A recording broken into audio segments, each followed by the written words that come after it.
You've heard it before.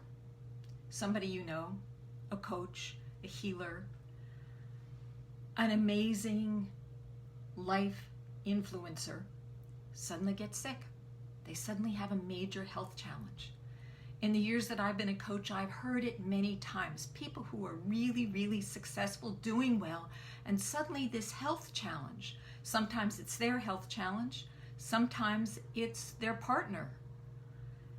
And they have to take a whole bunch of time aside, and sometimes they never come back. Now, some people might say their life is out of balance. This is a call to wake up. But I would say that it's a nudge from the universe to shift to a new level. I'm Dr. Michelle Pedicola, founder and creator of Secrets of Life and Death and Second Chance Secrets.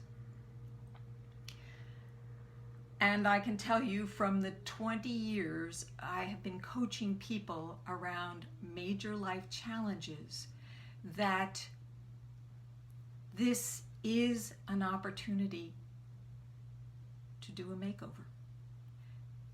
When you have a health challenge, it is, I believe, a call from the universe to shift. Now, if you are in the midst of it right now, you may not want to hear that. You may want to think that it's bad luck. And that maybe if you just keep on pushing, you might be able to get through this. And you might. But I'm often reminded of Einstein's statement that the universe is either all magical or it's random. And I prefer the idea of magical. That I believe that there is meaning, or that we can attribute meaning to everything. And I've found in working with people around grief and loss that they do better when they find a meaning for their loss, when they are able to absorb it into their life purpose and their life mission and their life story. So that's what I'm inviting you to do if you have a crisis coming up. If you have a health challenge, to say, okay, what am I supposed to learn from this? I've also seen plenty of people who they go into the medical luge and they get drawn into all that experience. And I'm not saying you shouldn't get medical treatment, but I am inviting you to take a pause, to go deeper, to pay attention. And I know that's difficult, and that's why I'm inviting you to have a conversation with me, an introductory call. If this is you, if you are going through some kind of major crisis, maybe you've lost a partner, or maybe there's been a shift in your workspace and you're suddenly saying, oh my gosh, now what? I'm here for you. Let's have a talk so that you can find out how I might serve you and help support you in putting your life back together at that new level, making sense of it and listening to what Spirit or the universe or whatever you call it is calling you to do. I have had many nudges from the universe, and I have to tell you that in the beginning I did not listen. I just didn't have the capacity. I didn't have the awareness. My response was to run away. Oh, things got tough, didn't work out, make myself smaller. It wasn't until my first husband left me, I said first so that you know that there's a happy ending to this story. When my first husband left me, I decided to join a spiritual community, to get a spiritual teacher. Not because so much I wanted to be spiritual, but because it seemed like a haven from the demands of the world and from the demands of relationships. Because in this particular spiritual community, the only relationship that mattered was with the divine, with spirit. And I was grieving, I was nursing my wounds, and it was a really great place to be. Because when I was in that higher consciousness, none of it mattered. But then I discovered that spiritual work by itself is great, but it doesn't do the inner healing. When I met my current husband at the spiritual retreat 13 years later, can you imagine? 13 years it took me to get over that loss. When I met him, I realized that I had some issues, that I needed to up-level myself. And so I did the healing that I needed. And then shortly after that, my parents started dying. The big wake-up was just before my mother died. And we were sitting in her studio, going through her papers. My mother was a toy designer. She made toys, designs, and sold them to major toy companies like Gund, E.G. Dolls, Sears, Hasbro. Anyway, we were going through her papers, and I picked up one of her designs, and I handed it to her. It was a photocopy. She had many photocopies. They said, "Do you need this anymore?" And she looked at it. She said, "Oh, I guess I'll never get to that project." Well, you could have knocked me over. I didn't know what to say. I didn't know what to do. So I took the paper back and I said, "We don't need to deal with this right now." And I lost that moment of intimacy. An intimacy I had craved all my life because I'd always had difficulties with my mother. I never felt like she loved me.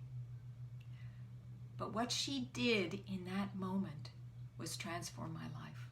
Because in that moment, I got it.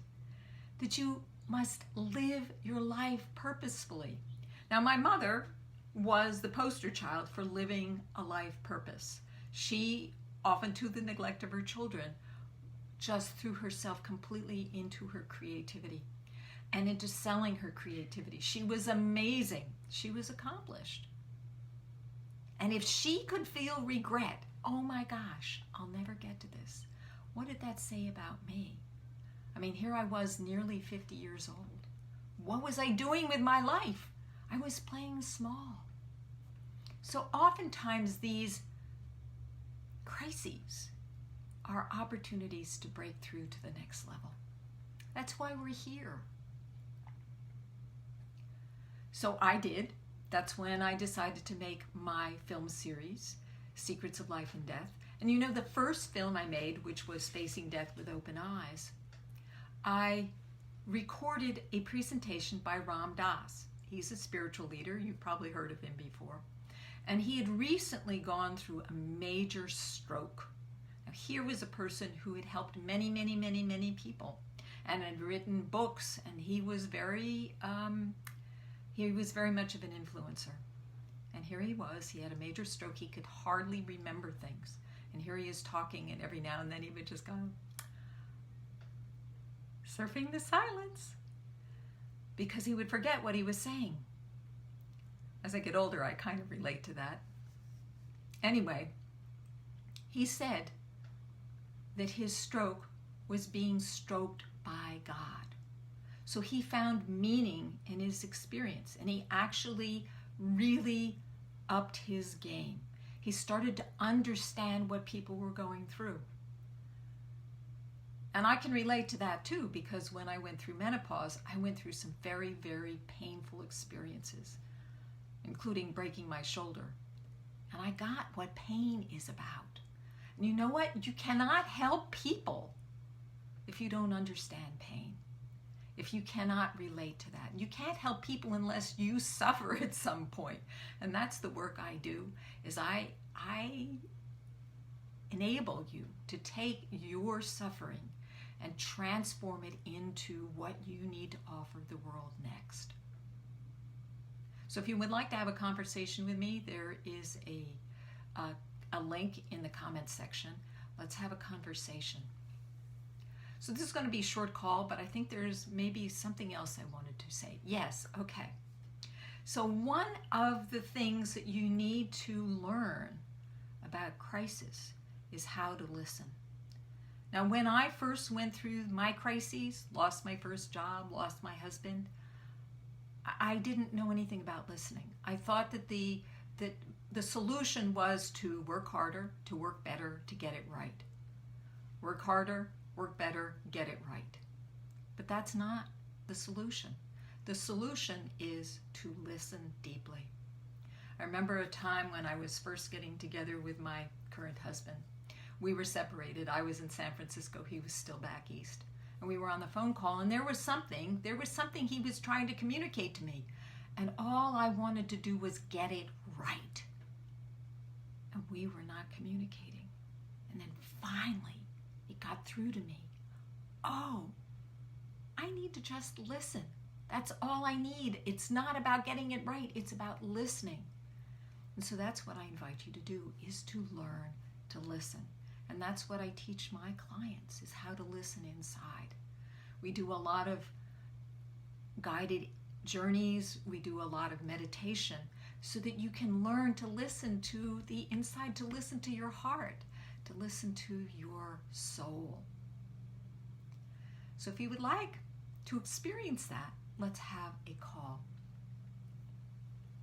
I think that's all I need to share for today. If you're going through a crisis, my heart goes out to you. And I send you healing and support, because I know it is rough. It is a tough journey. And you are very likely going to be drawn into the agendas of other people. And I encourage you to take space for yourself, to take time to listen in. And also to reach out, to get help. And I know in this world, we are taught to be rugged individualists and not to ask help. But actually, asking for help is probably part of your learning edge. Well, that's it for today. Be brilliant, and bye for now.